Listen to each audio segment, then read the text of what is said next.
죄의 위력과 회개의 은혜라는 제목으로 말씀을 나누겠습니다. 하나님 마음에 합한 사랑하는 다윗이 악한 일을 저질렀습니다. 하나님은 이후에 다윗을 어떻게 하실까요? 또 하나님 마음에 합했던 다윗은 이 무시무시한 죄악을 저지른 이후 어떤 반응을 보였을까요? 우리 모두 다 약한 부분이 있고 이 육신을 벗고 저 천국에 이르기까지 결코 죄에서 자유할 수 없는 연약한 죄인입니다. 오직 하나님의 은혜로 덮어져야 살 수 있습니다. 오늘 사무엘하 12장 말씀을 통하여 하나님 마음에 합했던 다윗이 지었던 이 무시무시한 죄의 위력, 또 죄의 영향력이 어떠했는지, 또 그의 죄의 위력으로부터 그가 어떻게 회복되었는지, 또한 회개의 은혜에 대하여 잠시 묵상해 보기 원합니다. 먼저 죄의 위력에 대해 생각해 봅시다. 이 다윗의 나태함은 안목의 정욕으로 넘어져서 간음과 살인까지 이어졌습니다. 죄는 이렇게 성장합니다. 즉시 끊어내지 않으면 자라고 더 크게 자랍니다.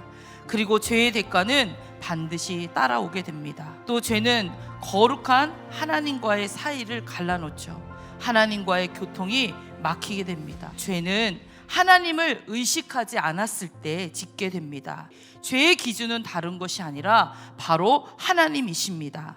죄는 관역에서 빗나가다라는 의미가 있지요. 관역이 바로 하나님의 뜻, 하나님의 계명, 하나님의 말씀인 것입니다. 하나님 보기에 악한 것이 바로 죄인 줄 믿습니다. 죄의 징계, 그 결과는 피할 수 없었습니다. 다윗이 7일 동안이나 금식하며 기도드렸지만 다윗에게 낳은 아이는 심하게 앓다가 하나님께서 치셔서 죽게 됩니다. 결국 나중에 역사 속에서 다윗의 아들 4명, 곧 이 밧세바 사이에서 낳은 아들, 또 암몬, 압살롬, 또 아도니아까지 4명이 결국 죽임을 당하게 됩니다. 다윗의 집에 재앙을 일으키신다고 하셨고 칼이 내 집에서 영원히 떠나지 않는다고도 하셨습니다. 이토록 죄의 위력은 대단합니다. 죄에 대한 결과를 맞닥뜨리는 순간이 반드시 찾아옵니다. 그러나 우리에게 소망이 있는 것은 하나님의 은혜는 더 큰 줄 믿습니다. 나단 선지자의 책망에 다윗은 어떻게 했는지 살펴볼까요? 다윗은 즉시 자신의 죄를 깨닫고 회개했습니다. 여기서 우리는 회개의 은혜를 볼 수 있습니다. 하나님께서 친히 나단을 다윗에게 보내시고 그의 죄를 드러나게 하시고 폭로하여서 깨닫게 하시고 회개케 하십니다.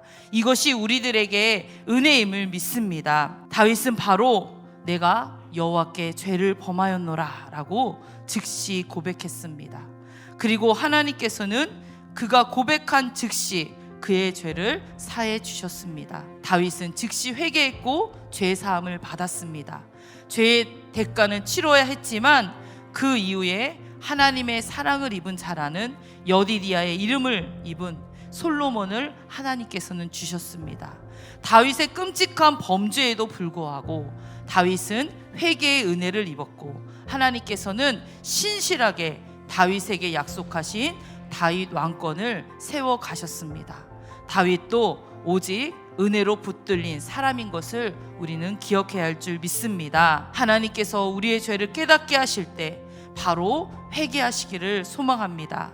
사울 왕처럼 변명을 늘어놓고 부인하기에 급급하는 것이 아니라 바로 인정하고 다윗처럼 주님, 제가 죄인입니다. 제가 죄를 지었습니다. 용서하여 주옵소서라고 고백하는 우리 모두가 되기를 바랍니다. 하나님께서 깨닫게 하실 때, 말씀을 들을 때, 주의 종을 통하여 상황과 환경을 통하여 우리에게 깨닫게 하실 때 즉시 인정하고 회개의 은혜 가운데 나오는 하나님과 화목하며 끝까지 그 약속을 누리며 살아가는 우리 모두가 되기를 주님의 이름으로 소망합니다.